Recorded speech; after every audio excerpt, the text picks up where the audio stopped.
From the studios of Staten Island Community Television, you're watching In the Bleachers, the TV show for the world's most passionate sports fans. Hello, everyone. I'm Jaime Hixson. Usually you see me here with my friend Hector Boza. Either he's in the studio or he's calling in.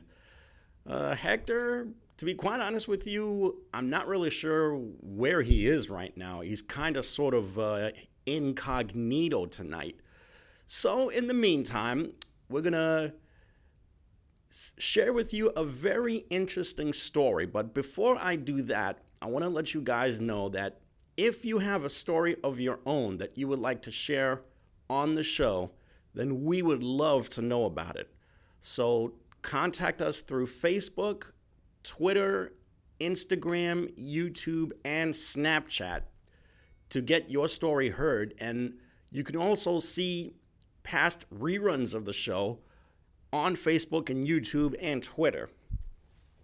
Now, just about 10 days ago, I had the pleasure of going over to Clove Lakes Park for the Tommy Hart 5K race. I was invited there by my dear friend Jeff Benjamin, and they had a wonderful race. Unfortunately, the weather conditions kind of sort of made things a little difficult for some of the runners, but all in all, it was a wonderful time that we wound up having there. So I am going to show you the aftermath of what happened at that race. So Kenny Graham on the other side of the glass, if you please.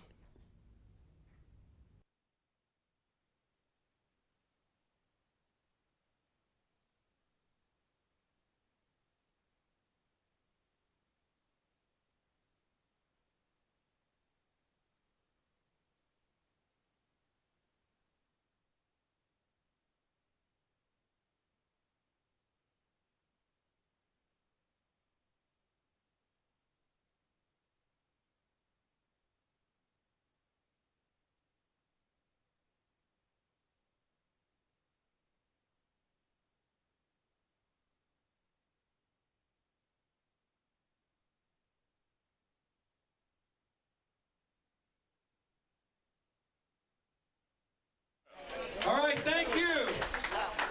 Thank you very, very much for coming. For those of you who don't know about our operation here, we have a unique set of people in our community. That's a good, politically correct, is unique. Yeah, unique is good. Unique is good. All right. Tommy Hart, Judge Brennan, Bill Welch, Steve Zimmerman. What's really great about our committee is that we are a committee of doers, and everybody has a job, and everybody chips in with their contribution, and we're really grateful for them. So I'm going to just give a round of applause to the volunteers and the committee people.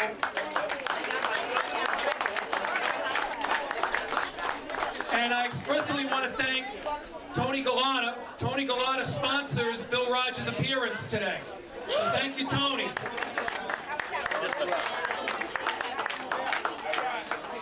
Now this time I'd like to ask Mike Brennan to come on over to help us present awards, and George Kochman. George Kochman is the sponsor of our 6 plaques for the top 3 males and top 3 females. We are very grateful to Coach Kochman. Thank you, Coach. We're going to start with the males. In 3rd place with a time of 18:24, Isaac Rivera.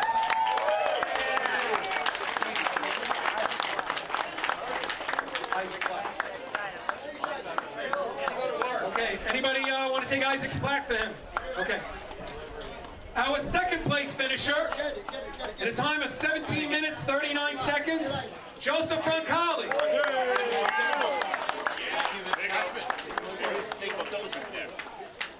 Turn around. Joe. Turn around and pose with these guys. Come on, guys, smile. Steve, turn around. Smile. Thank you, sir. Hold on, Bill Welch is joining. You guys ready? All right, smile.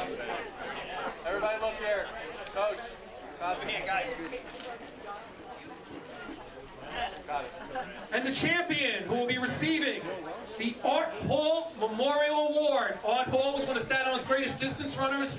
a member of the Staten Island Sports Hall of Fame, who finished in the top 5 in some of the early New York City marathons, one time beating Bill Rogers. That's right, that's right. And our champion epitomizes not only the achievements of Art Hall, but the person that he was. We are very proud to present this award to a multi-winner here for our races through the years, with a time of 15 minutes, 44 seconds, Michael Cassidy, New York Athletic Club.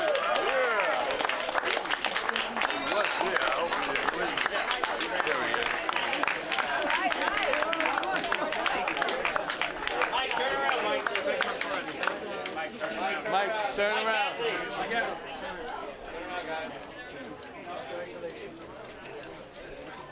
Smile.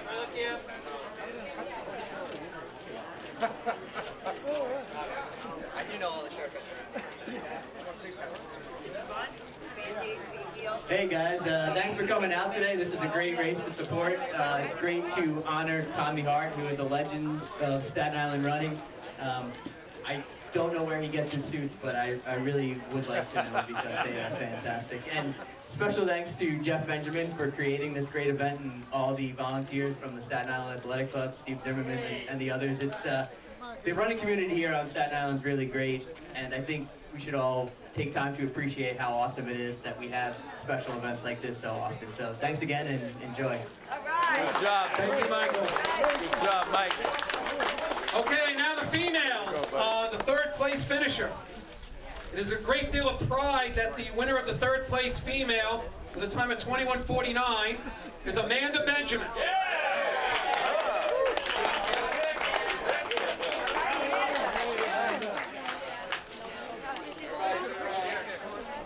Go in, guys.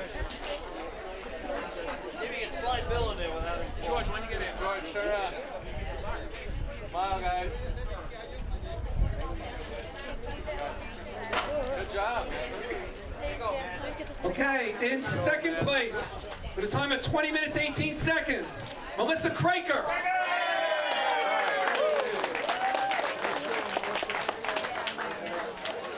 right, everybody, turn around, Melissa. Turn around. Jeff.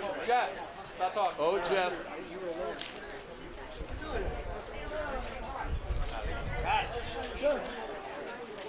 Congratulations, Melissa. Our first place award. We had to rename the award this year. Staten Island running community and a lot of friends on Staten Island lost a really great person. Tommy's wife, Carol, who succumbed to cancer last year. So Tommy is very proud to present the Carol Hart First Place Female Champion Award to Saha Victoria Vitale. And she had to leave.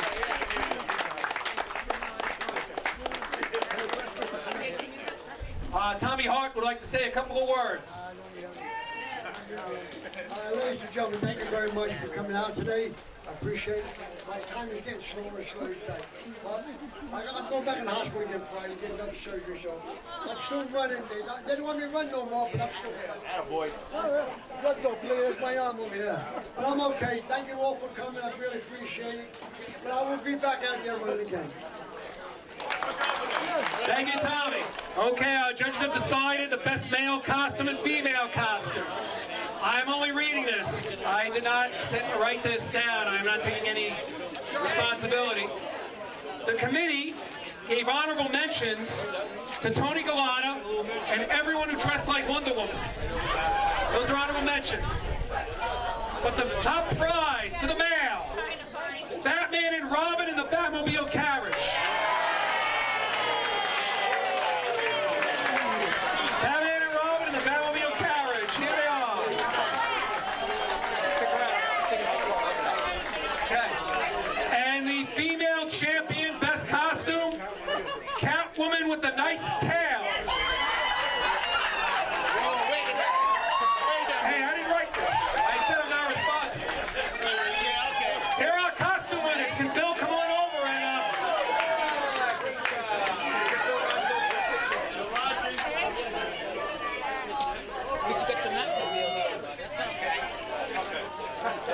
we're just waiting for Bill. As Bill meets the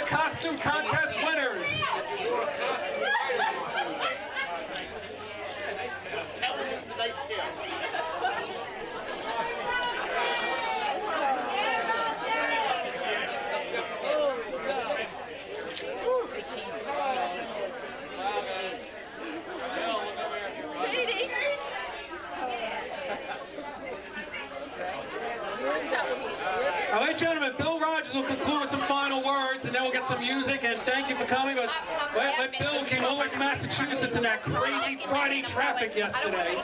So, but he made it, and he definitely wants to say a few words, and then have a great one. Thank you, Jeff. Thank you for bringing me and my friend Joe Martino here. Great to be here with Bill Walsh. And Mike Brennan, former judge and everything, did so much for Staten Island, his community. Everyone here that made the race happen, it's a great sport. Jeff's daughter took third place today. This is a sport for all ages. It doesn't matter who you are, how much you weigh, how tall you are, nothing. I love this costume race. I think you should do this again. Tommy Hart, thank you very much. Thank you. Four-time winner of the Boston Marathon. Four-time winner of the New York City Marathon. Still the American record holder for, I believe, 15K, 30K, 20K, and I think he did the 20K and 15K all in the same race. Running 160 miles a week off of pizza with mayonnaise, his favorite food. So thank you very much. And have a great day, guys. Thank you. Real honor to be speaking to the winner of this year's men's portion of the Tommy Hart 5K run, a guy who has done so much and competed so often in Staten Island races. It's Michael Cassidy. It's good to see you again. Congratulations. How are you? Thank you very much. I'm glad to see you as well. I'm always happy to come and run on Staten Island. Had a great time today, honoring Tommy Hart, who is really one of the local legends in the Staten Island running community. Tell me about the conditions of today's race. It seemed like the weather was not really cooperating. When it comes to rain, does it affect a runner at all? And if so, in what ways? I would say today we were lucky that it was just warm enough that it didn't make too much of a difference. I'd say when it rains and it's under 50 degrees, it's really bad because your muscles get tight, your legs kind of lock up a bit. But today it was just warm enough, so it wasn't ideal, but it was pretty close to okay. Nothing to complain about. Give us more of a background about your time in racing from the very beginning. Yeah, so I'm very familiar with this course. I've probably run it several hundred times, so I know all the twists and turns, but just try to go out and hold a steady pace right around 5 minutes, 5:05 a mile, and yeah, just kept it even. It was good. Would you consider this your favorite place to race? Yeah, without a question, it's my favorite place to race. I grew up across the street, so little home field advantage. What would you consider to be the toughest terrain to try and run? I would say you get up to some of these hills in Clove Lakes, it's pretty tough. So anything involving a hill is hard, and honestly, I think going downhill is harder than uphill because downhill you have the eccentric muscle contractions, and it really, in a long race, it'll destroy your quads, and you'll be feeling it at the end. How often do you compete in races per year? Probably something like 10 to 15 races of varying distances from 5K all the way up onto the marathon. So, yeah. Something like that. Maybe about a race or two a month. Aside from the obvious, what would you say is the biggest difference between competing in a 5K race and competing in the New York City Marathon? I would say for me, the 5K just feels like a sprint. I can run about the same pace for both of them, so it's just the 5K is over a lot quicker. Will you be competing in this year's marathon? I will be competing in a marathon in the fall. I haven't decided which one yet. Debating a couple options. New York is always my favorite, but also looking for a flat course, so something like a Berlin or Chicago might be in the cards. Tell me about competing in Europe. What's it like competing there, and also talk about the conditions and the terrain that you go through there. Yeah, so I've never run a marathon in Europe. I've actually only been to Europe once, and I've run there, and it's pretty much like running in the U.S. One of the advantages of running a place like Berlin is it's very flat, completely pancake flat, and the weather is almost always perfect. So those are the two things. When you're looking to run a fast time, you want a good course and you want good conditions, and those variables are pretty well under control in Berlin. They're very efficient there in Germany. Aside from a future marathon, what would you have the most to look forward to? I would say I'm always interested in getting some PRs at shorter distances, so I'm looking to improve my half marathon time, and I honestly haven't run a track race since really about college, so I would like to get back on the track and go after a 10K PR as well. Well, Michael, it was great to see you again. Congratulations once again. Continued success and good luck to you. Really appreciate it. Great to be here. Thank you. Look who I've run into. It's our friend Jeff Benjamin. It's good to see you again. How you been? Long time no see. I didn't recognize you with that hat on. This was such a great day for racing, even in spite of the heavy elements that took place outside. As we speak, it's actually raining right now, but still, talk about this day and about this race. As we said in your previous show, today is the Tommy Hart Superhero 5K run. We had close to 200 runners, given the conditions. These are actually good running conditions. And speaking of running, look who's running in right now. Yes, sir. Hey! Good to see you, man. All right. Our dear friend Bill Rogers is joining us right now. A real honor meeting you, sir. Thank you for joining us. How are you? I'm good. I'm fine. I mean, we've run the race. We did the 5K, and for Tommy Hart, honoring Tommy Hart, a long time distance racer, did so much for the people of Staten Island, and Jeff Benjamin and his family, and all some of the veterans who are here. They did a veterans walk today. Kids did a costume run, which was fantastic. It was fantastic, and it was something new in the sport that I haven't really seen much before, and the young people love it. Young people love it because that whole superhero thing. So runners, you can be superheroes, you know, and just get out there and have fun. And but to run here at Close Park was very beautiful. We beat the rain today. Yeah, Clove Lakes is our borough gem, as Jamie definitely knows. So It was great fun, and to meet some of the veteran racers and people like Bill Welsh and Mike Brennan, and it was just interesting. Mr. Hutton. So it's just. yes, and 92-year-old Bill Kelly. Yeah. Right. So our sport has the history of baseball or football. It's well over 100 years old. Road racing, track and field, huge sports, biggest sports in the world. Soccer is maybe the biggest team sport in the world, and running is kind of maybe the other big sport in the world, you know, because runners all over the world.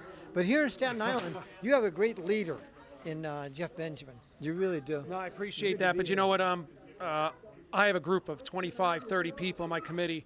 Vin DeRosa, Brian Rowan, Steve Zimmerman, Ken Christensen, Ralph Giordano, pal Joe Martino who joined us. He's on the committee. Tony Galata. We're gonna forget names, unfortunately, but all-time greats too, like Mike Brennan, John Tobin, who's in the Staten Island Sports Hall of Fame, 88 years young Bill Welsh, who's in the Staten Island Sports Hall of Fame. A lot of history here in Steve Staten Eula, Island. And the fact is that we also have the madman of madmen, Tommy Hart. Tommy Hart. This guy's unreal. Just to let this go, here's Tommy Hart's finisher's medal. So there it is, yeah, with his moniker all over it. Tommy is something. Tell me more about Tommy. You know, Jeff knows him better, but I've met him before when I was here. Yeah, actually, he's a longtime marathoner, ran New York back in '71. He's done it a zillion years.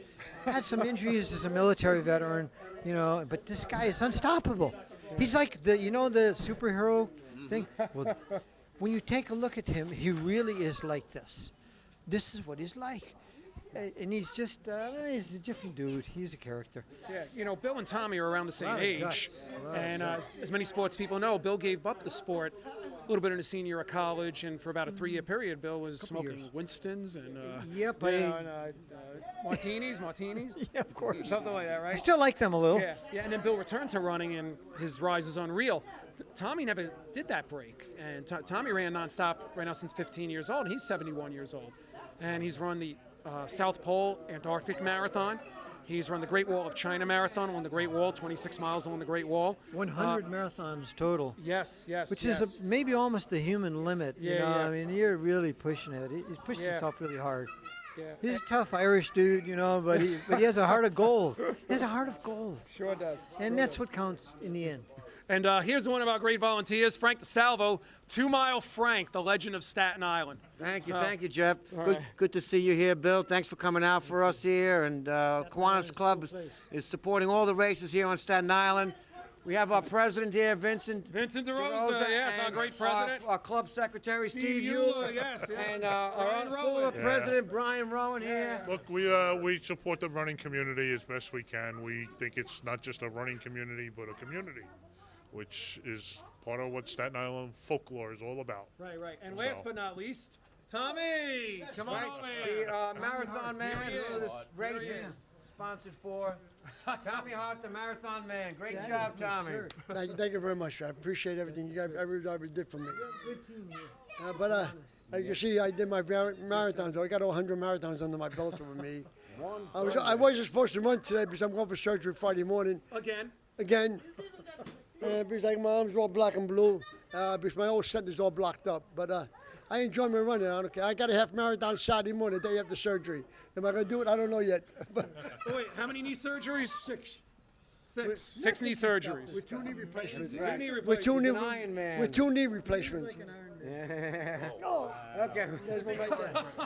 Wow, look at that leg. Don't worry. Look at that leg. Only the whole Staten Island community is seeing that right now. So whatever happens on Staten Island stays on Staten Island. Somebody said that, you know. But I'm going to turn you over to Bill. So you know. Great job, Bill. Good stuff. Gentlemen, thank you so much for this. Of every single race that you've participated in, which would you consider to be your most memorable? Most memorable? You know, I made the Olympic team in '76, and that was a great honor, you know, to do that and compete in the Olympic Games. And you know, that was years ago. Today there was a World Championships of track and field, you know, but not back in those days. In the '70s, there wasn't. So the Olympics for athletes in track and field, which marathoning is part of, you know, to make that was the ultimate.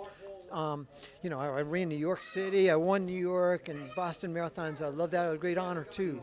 You know, but runners, there's a big part of our sport is passing the torch, and so you see the older runners who are here, like Tommy Hart and Bill Welsh and Coach Gooden, and so a lot of them are here today, and they're all over the country, and they really have helped make our American track team the best in the world. And there's 200 countries in the world, so that is a lot of competition our athletes face. So we really need these coaches and you know, parks like this in New York, where the young people can come out and they can run and play and goof around and have fun. Because when you do that, then later you're in high school, you join a team, you know, and then you're on your way, and maybe you're going to be someone like Tommy Hart, you know. Pretty cool. How much does coaching play a part in running? Huge. Coaching is huge because it is really a team sport in a way. There's the Staten Island Athletic Club and everything, and there's clubs all across the country. You don't need to join a club to be a runner. You can go out, find a good pair of shoes you really enjoy, and then you've got it made. Just go run around the block. That's what I did when I was a new runner. And I didn't run very much. I would run like a mile, 10 minutes. And the best way to do it is to do what they call run-walk program. So you don't just run, you run a little, then you walk a little. You run a little and you walk a little. And just do it with your neighbors, or your brother or sister, or your family or friends, you know. Because that's our sport. And you talk the whole way and you have fun. Like Jeff and I did that today here. Yeah, that's what it's all about. But one other person who's very key with our event is Mark Vogt from Complete Racing System. Come on in, Mark. So why don't we bring Mark in? Good. Okay. Great to be here today. It was a wonderful event as always, and always awesome to see Bill. Always. Park like this. Yes. So it's made for getting outdoors. And if we can get outside of our office or school or home and be in nature, you kind of breathe a little deeper and you relax. And we need to do that, all of us, because we feel better. And next thing you know, you're running a race or something. And one of the things that our company, Complete Race Solutions, has done is we've created a Trail Triple Crown on Staten Island. And it's, we think, one of the unique Triple Crowns in the country that utilizes the beautiful trail systems out here in Staten Island.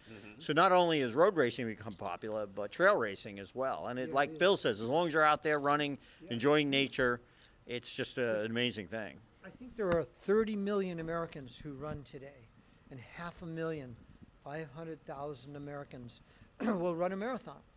You know, 50,000 will run New York City Marathon.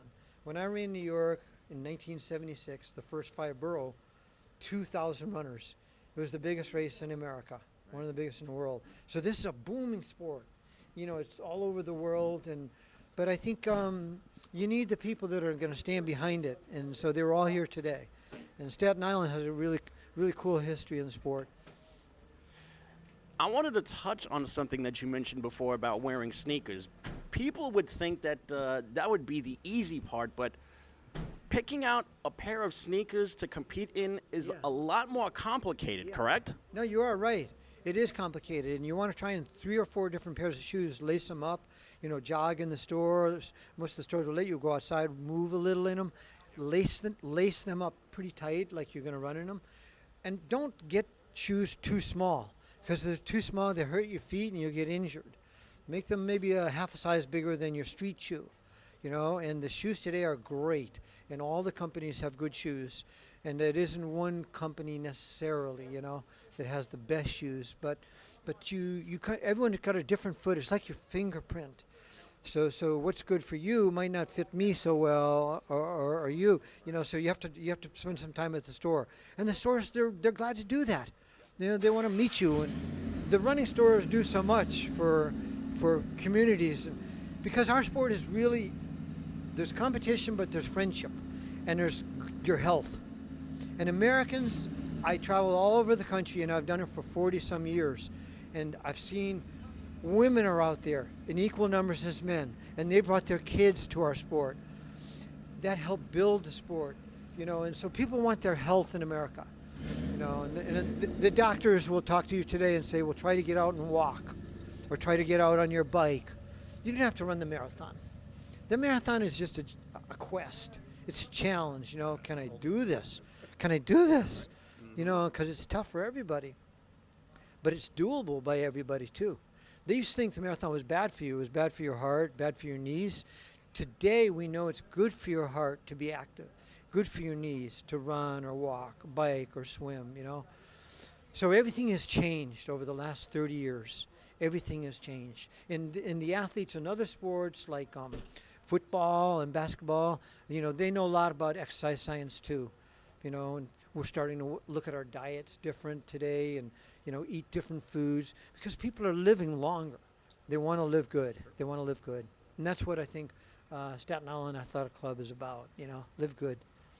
I'm really curious to know more about the relationship that the Kiwanis Club has had with the Staten Island racing community. Right. Why is long-distance running such a huge focus for them? Well, the Brighton Kiwanis Club, one of their functions is that, I mean, the entire organization is about the children of the world, to provide for them. On Staten Island, the youth groups, the junior track and field kids, the high school kids, the CYO kids. The Brighton Kiwanis Club makes a lot of donations to those organizations. So, for example, today, part of the money went to the Staten Island Track and Field Association, which oversees our high school track and field. They also have a great foundation, which will give, on Thanksgiving, I've gone out and done food drives with them. But they love the running community, and they help out with the insurance costs that we have to pay to the Parks Department, which we understand. We get that. But it would make us a little cost prohibitive for us to do races on a regular basis that pay the high insurance. So they have an umbrella insurance policy, and they help us out. And as you saw today, great people, great men and women, very, yes, and very under the radar. You know, a lot of people don't even know what the Brighton Kiwanis Club is. And they are this great organization that's been around for a long, long time, internationally as well. So, for those who still may not know, what is the Brighton Kiwanis Club, and what is their area of expertise? Well, the Brighton Kiwanis Club, like I said, is an international organization that started about 100 years ago. And one of the things they wanted to do was really give to families that were needy, especially around the holidays. We did this food pantry drive, turkeys we give out, very under the radar. We get donations from the local supermarkets. So we kind of go out. We also, there's a thing called Camp Kiwanis, where they take a select group of kids, a little bit on the needy side, and they'll send them up to camp upstate. And again, they support a lot of the track camps as well. So they will underlie some of the monies that some families might not be able to send their kids to. It's a great organization. overall, are you happy with the direction that the club is going? The Kiwanis Club? Yeah, absolutely. My company, Complete Race Solutions, who scores races, has a great relationship with them, allows us to actually go out and do, like I said, this Trail Triple Crown and a lot of the races on the island, that conversely, we provide a product that Bill was talking about so people can get out, experience nature, stay healthier. You know, so it's been a great organization, and we've had a great relationship with them. I'm also a member. So you start working with the young kids, just like in the schools and everything. And there's even a national program with the Roadrunners Club of America, with teachers across the country. And Kristen, the new leader of Staten Island Athletic Club, is a teacher, and so you know she knows, she runs the New York City Marathon every year. Kids see her out there. She's a role model. Right. You really, really are. Parents are, teachers are, and everyone here today was, I think. So it's good stuff Kiwanis is doing for sure. Thank you very much. Absolutely. And thank you guys so very much for all you've done for not just the racing community here, but also for Staten Yeah, Island. we want to put a little plug out, too. We have a great Father's Day run coming out. It's on the grounds of Mount Loretta. It's one of the few races that we can actually shut the streets down because the permit has been extended over the years through different organizations. One of the groups that we're donating to is the Anthony DiMartino Foundation. A great family in Staten Island lost one of their children to muscular dystrophy. They did fundraisers for a long time. So we're kind of reviving that charity. One of the things that we do at Complete Race Solutions, we make a donation to different charities. We did Autism Speaks back in April. Project Hospitality and our race back in February. So what we're trying to do is also, you know, we're for profit, but we like to give back to the community as well. I sort of think the Kiwanis group is sort of like runners are. You know, once you get into this sport, your life changes and you realize, hey, you're pretty lucky. Yeah. And so I think the sport of running and Kiwanis have done a lot raising actually millions and millions of dollars at New York City Marathon, the Boston Marathon, Chicago Marathon. All these races have raised millions of dollars. So it's really a sign of like the American people working together and trying to beat these brutal diseases. And they're making good progress. We hear about it all the time because it could affect any of us. So name of the game, we got to do what we got to do. All right. Excellent job. Thanks for the coverage. Thank you so much, Bill. Continued success. Good luck to you, sir. I'm going to try. Keep trying. Will do. Thanks again, sir. Be well. Thank you. Well, folks, that is going to do it for that little segment. Before I continue, I want to give a special word of thanks to everybody involved in that 5K run, specifically our longtime friend Jeff Benjamin and also Bill Rogers, who we had the honor of meeting. He's a multi-time winner of the New York City Marathon. And also the people over at the Kiwanis Club for doing such great things for the sport of long-distance running here in Staten Island. And they mentioned before that they're going to have a Father's Day race. If you can, see if you can visit Mount Loretto for a bit and check out that race, because not only is it great entertainment, it's also a great sport as well. Now, with that said, let's dive into what's been going on lately in other topics in the world of sports. Of course, the big story around here is the fact that the Yankees just cannot seem to slow down, which is great news for all of their fans. They continue to just pile up the wins. They've now won 8 consecutive series, not just 8 consecutive games, 8 consecutive series now. So it's gotten to the point where maybe the Yankees are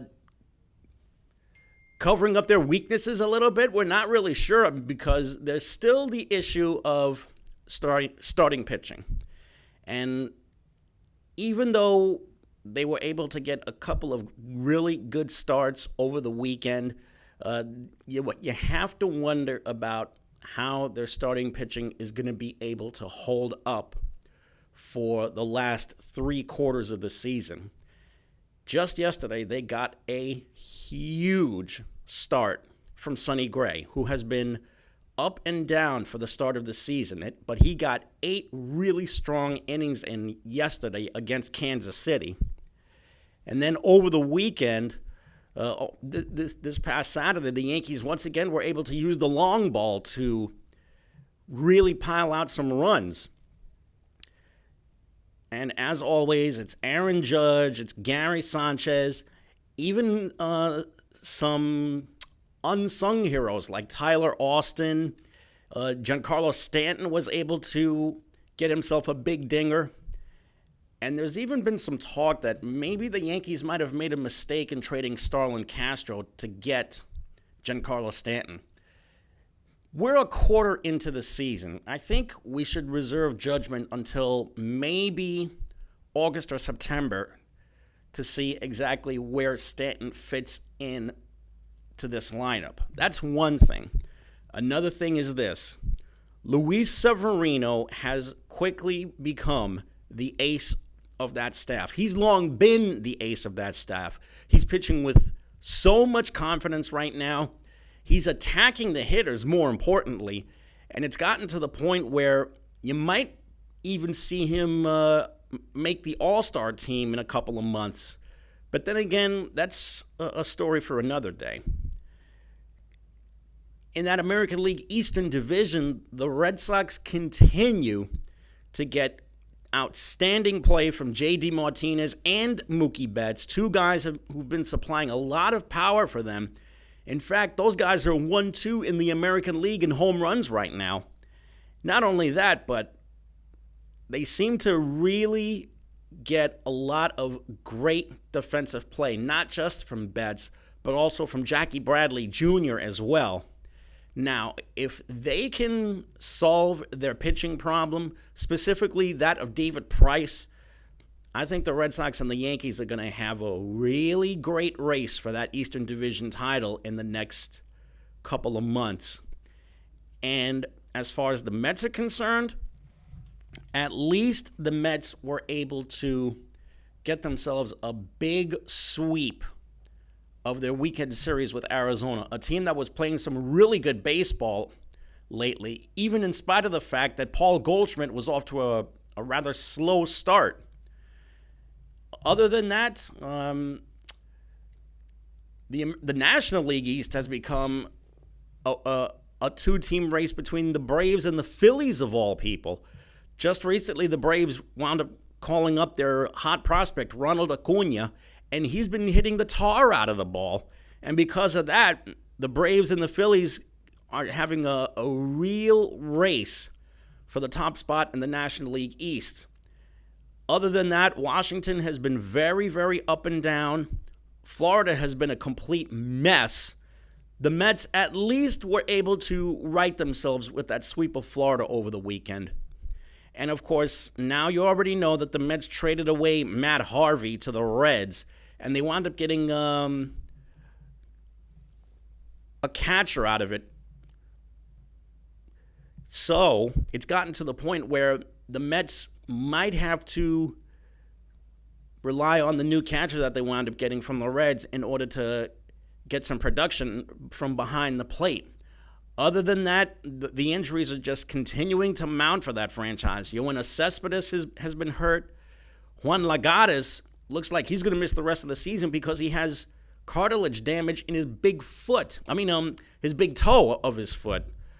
So my guess is that maybe the Mets are going to have to make a deal for another outfielder, possibly make a deal for a third baseman. And I already heard that the Mets are interested in of all people, Jose Bautista, who wound up getting released by the Braves a couple of days ago.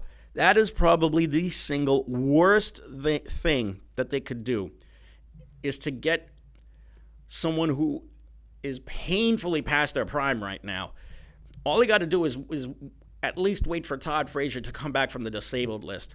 Just ride it out with Wilmer Flores. Granted, he's not the best defensive third baseman, but at least try to ride it out with Wilmer Flores right now. I also heard that they might go get some outfield help.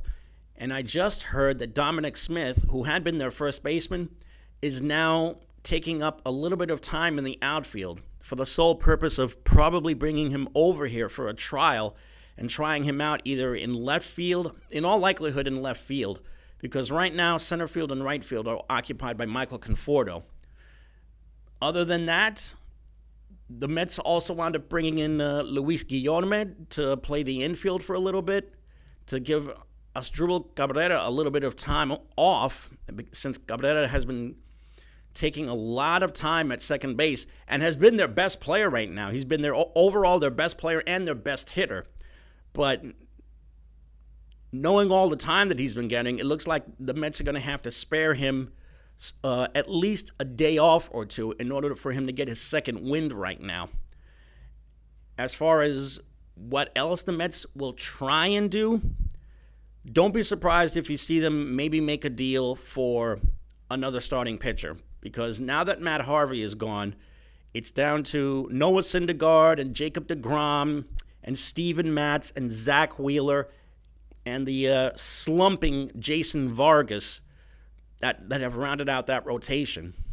Speaking of Syndergaard and deGrom, did anybody happen to see that recent back page of the New York Daily News?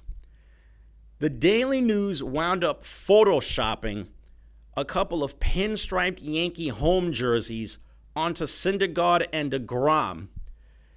And they even went so far as to say maybe the Mets, if they're unable to come to contract terms with either of those two young men, they may have to trade one or maybe even both of them down the road. Maybe even take on the Yankees as a trading partner. Do not hold your breath about a potential deal between the Mets and the Yankees regarding those two young men. Those two are bona fide Mets for a long, long time. As far as what else has been going on in baseball, we mentioned that the Braves and the Phillies continue to fight it out for the Eastern Division in the National League. Milwaukee has grown by leaps and bounds since last year to take control of the Central Division. And right now, except for this past weekend, Arizona has been the best team out west. The Los Angeles Dodgers, who've been a perennial division champion for the last 3 seasons, have been a colossal disappointment this year. They've not gotten any production from their pitching staff. Some of their best hitters have not been able to do the job. Even though it's early, something tells me this could be the Dodgers bottoming out early in that division. There's also the matter of Colorado. Colorado has played reasonably well this season. Right now, Colorado and Arizona have been the two biggest surprises in baseball. And I would make a case for Atlanta and Philadelphia being two of the biggest surprises in baseball as well. As far as the rest of the American League Central has been a complete and unmitigated disaster. Cleveland is barely around 500 or above 500, and they're the ones that are leading the division right now. That just goes to show you how lousy things are in the American League Central. The American League West, by far, Houston is the team to beat over there, not just in the Western Division, but probably the entire American League. So do not count out the Astros yet for the American League pennant. As far as what's going on in basketball, well, it looks like things are pretty much going according to plan when it comes to the Warriors. They already stole Game 1 in Houston. Then after dropping Game 2, they pretty much righted themselves in Game 3 as they made quick work of the Houston Rockets, winning by 41 points yesterday. And once again, Steph Curry, who has shown that he is the best player in the game right now, wound up coming away with 26 of his 33 points in the second half yesterday. And this just goes to show you, not only do you need to have the perfect game plan in order to beat the Warriors, but why do I get the feeling that even though the Rockets have more than one superstar on the team, that superstar might be a bit of a chemistry killer? And I'm talking about James Harden. James Harden, it seems to me, as great of a player he is, he might have a little bit of an issue of giving up the ball. Plus, there's the matter of their perimeter game. I think the Rockets have become a little bit too much of a perimeter-oriented team. They cannot try and match three-pointers with the Warriors. That's where you're going to lose games. Not only that, but the Warriors are just so strong on the fast break. It's gotten to the point where they're beating the Rockets at their own game. Don't be surprised to see the Warriors come into Game 4 tomorrow night and really grab that series by the throat. As far as the Eastern Conference, it's Celtics and Warriors, and right now the Celtics have pretty much had their way with the Cavaliers in the first two games. The Cavs came away with a really big Game 3 victory, but this Game 4 tonight, this really rests on the shoulders of LeBron. And it's gotten to the point where he may have to carry the team once again, which is a real shame considering that he's got some really good young players who could try and pick up the slack in the event that he falls into a slump or he might be on the bench somehow. But when you really think about it, is it any surprise that the Celtics have the lead right now? I mean, you look at the kids on that roster, like Jaylen Brown and Jason Tatum and Marcus Smart, also seeing Markieff Morris playing a really good supporting role for them. The Celtics have been really strong defensively the first couple of games. Not only that, but LeBron has just gotten very, very little scoring support from any of the other guys, either in the starting lineup or coming off the bench. It's critical that we see kids like Larry Nance Jr. or Rodney Hood or George Hill or any of the other kids that have become really good role players for them pick up the slack. And you consider that Game 4 is going to be at home right now, there's absolutely 100% no excuses for the Cavaliers to make tonight. Now, as we all know, the finals are going to be taking place pretty soon. In fact, that the finals are supposed to be beginning at the start of June. At this rate, all signs point to the Warriors winning their third title in the last 4 years. If it hadn't been for the Cavaliers coming from behind in 2016 during that NBA Finals run, the Warriors would probably be seeking their fourth straight title right now. And something tells me you might be seeing a Chicago Bulls type of run here. Don't know if we would go so far as to say that they could do a late 50s to mid 60s Celtics type of run. But you consider all of the guys that they have, guys who not only can shoot the ball with their eyes closed, but who can really clamp down defensively when they're supposed to. With Draymond Green and Klay Thompson and Steph Curry and Andre Iguodala and Zaza Pachulia, who's become a real menace in the middle. A lot more underrated playing center than people give him credit for. And also JaVale McGee, who's become a very, very important role player for them. This definitely is the Warriors' championship to lose here. So let's see exactly what happens with the rest of the conference finals. Now, as far as the other teams around the NBA, the ones that were eliminated from the playoffs and the ones that wound up falling flat on their faces and not making the playoffs, they are pretty much getting ready to fine-tune what they need to do in the draft. Just recently, they had the NBA draft lottery, and as it turns out, the Phoenix Suns wound up getting the first pick in the draft. It's Phoenix, the Memphis Grizzlies, and the Atlanta Hawks who are going to have the top three picks in the draft. I think it's Phoenix first, then Atlanta second, and then Memphis is going to go third in that order. For the record, the Knicks are going to be picking ninth in the NBA draft. The Nets do not have a lottery pick. That actually went to the Cavaliers. So the Cavaliers are going to be picking 8th in the net spot. I already saw that the Knicks have spoken to a couple of prospects in regards to the draft. One is the point guard from Oklahoma, Trae Young. There are a lot of people who think that the Knicks and Trae Young may go well together. It's no secret that the Knicks have been needing a point guard since Walt Frazier was traded over 40 years ago. That's number one. Number two, wasn't that why they drafted Frank Ntilikina in the first place? If they were to go after another point guard, then what is this going to be of Ntilikina? Are they going to do what's been rumored and convert him to being a shooting guard, which I think would be a horrendous idea because he cannot hit a jumper to save his life? Or are they going to maybe make Ntilikina a backup?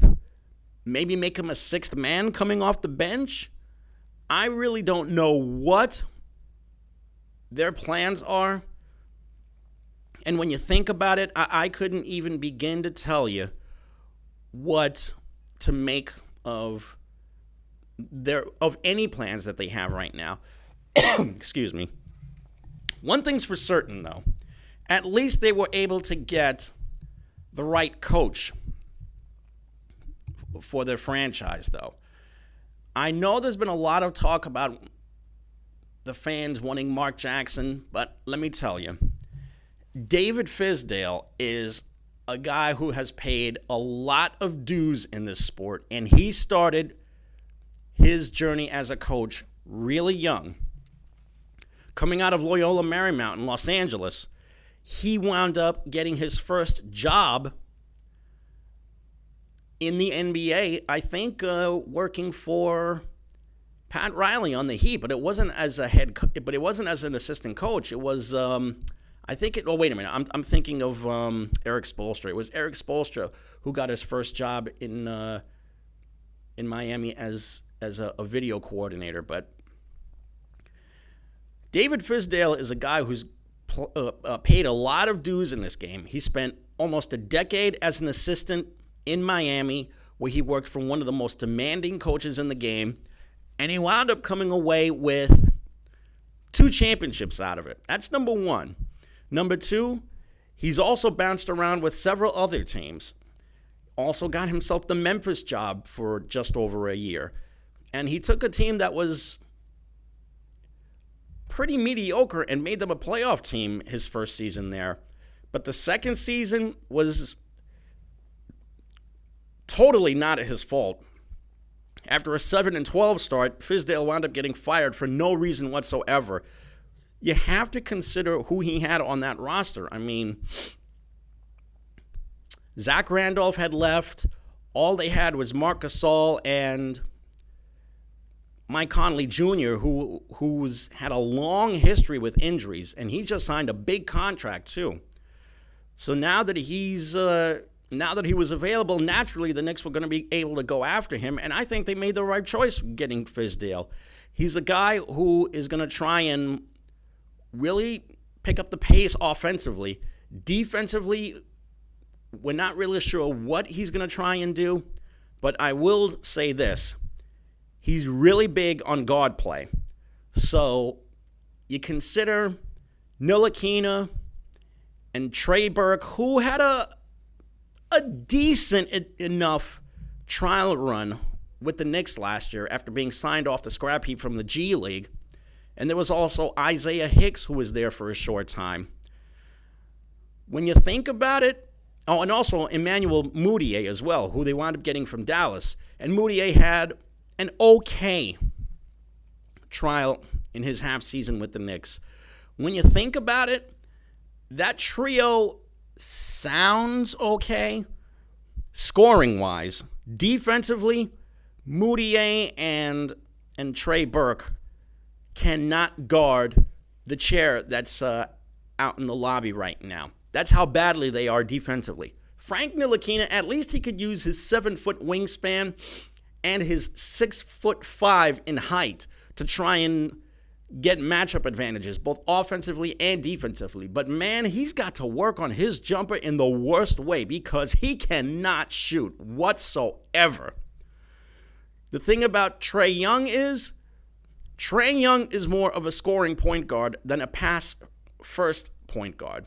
And there is not a shot that he will turn down. Granted, he's had his moments where he's scored a lot of points by needing a lot of shots, but at least you can give the kid some points for not being scared. Yeah. So that's one of the kids that the Knicks wound up looking at. Another kid that the Knicks have looked at is Jesse Govan from Georgetown. Jesse Govan is somebody who they could really count on to either be a shooting 3 or maybe even a stretch 4 because he's a pretty decent shooter. Unfortunately, his defense is extremely weak, but he brings in a lot of height. He's about 6'9" or 6'10", so he could definitely bring some height in, and I would think that the Knicks could probably take him in the second round if they had a second-round pick, and if he does not get drafted, maybe they can sign this kid as an undrafted rookie free agent because kids like him who are 6'9" or 6'10" and can shoot, they come a dime a dozen. Not to say he's going to be another Kevin Durant, but at the same time, he does have a lot of promise. I still say the Knicks should be able to take a kid like Mikal Bridges from Villanova, a guy who has won a championship and who can be really, really pesky defensively. I've also heard the name Miles Bridges from Michigan State. Miles Bridges is someone who could be really, really good on the Knicks. But let's see exactly what happens. As far as the Brooklyn Nets are concerned, that is a franchise that some say is going in the right direction, but I really beg to differ here. They played no defense whatsoever. They had major problems with shooting the three-pointer. Excuse me. And quite frankly, they need a rim protector in the worst way because, sorry, but the kid that they wound up getting from the Lakers last year, Timofey Mozgov, is just not cutting it for me. So let's see exactly what the Knicks do within the next 3 or 4 weeks as they continue to look for answers to try and make something out of next season. Did I also mention that Kristaps Porzingis is still rehabbing from a mangled knee that he suffered over the winter? I would not think so. So anyway, we're coming up on that time. Before we continue, or before we wrap up the show, I just want to say thanks to Kenny Graham on the other side of the glass. And I also want to say thanks to everyone involved at the 5K race for their help and everything else. And I also want to say thanks to you guys for watching at home, of course. So I'm going to bid you guys adieu. Now, next week is going to be Memorial Day, so we're going to have a really special show for you. So until then, for everyone here, my name is Jaime Hixson. We certainly hope that you have a wonderful rest of the week, and we certainly hope that you have an awesome, awesome Memorial Day. Until next time, good night, everyone.